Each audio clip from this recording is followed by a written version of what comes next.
For 2022, the BTCC is going to feel and sound a little different. Remember the days of the option tyre and this, success ballast? Well, they're gone.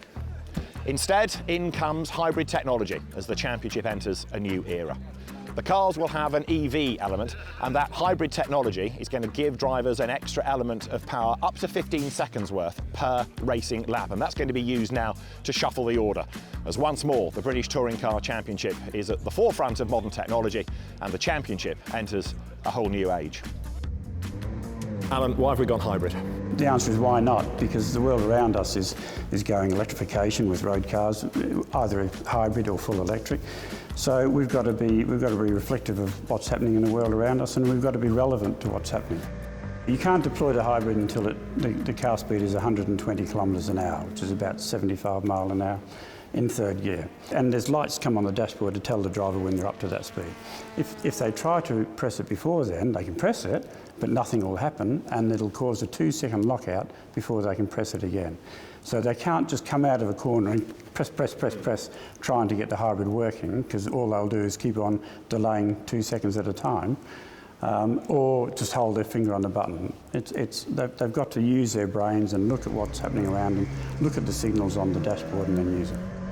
In replacement of our success ballast, we have a sliding scale of how much the hybrid they can use. So the default is 15 seconds, and the more successful you are, the less hybrid you get. Christian, the car looks the same as last year. Where are the differences then? Externally, look very, very similar. Inside, big differences. The most obvious difference you're going to see is the battery itself, hybrid battery, and obviously all the architecture that goes with powering the rest of the hybrid system that goes inside of the cars.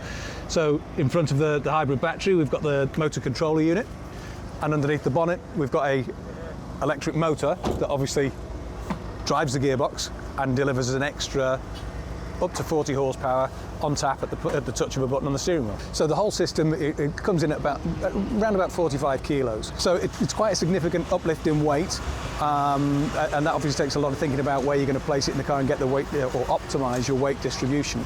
Now, of course, there's some teams out there that are more used to running success ballast, high numbers in success ballast. So there's potential for those teams to have steal a little bit of a march when it comes to thinking about the weight distribution. But there's real potential here for it to spice up the order.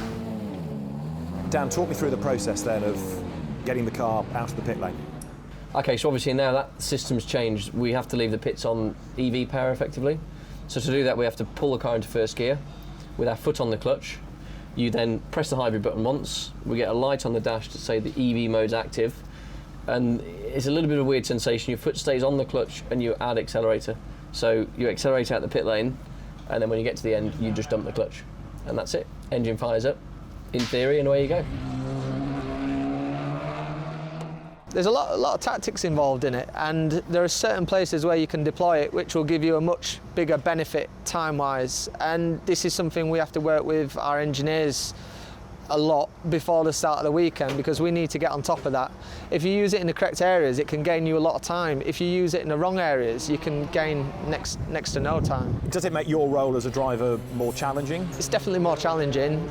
It's a technique to learn in itself, but one thing that is going to be interesting, it's all very well doing it in qualifying and testing. We've decided where we're going to use it with our engineers, but when we've got 6 cars around us, under some pressure, and we're always going to want to use it to get out of certain situations, then that's when it's going to become quite tough. It is a now generation, and what we've got is incredibly relevant to the world around us. We're the first touring car championship in the world to do this, and so we've done it without any learnings from anyone else. We haven't been able to copy anyone else and gain experience from other people. It's just something we've done on our own.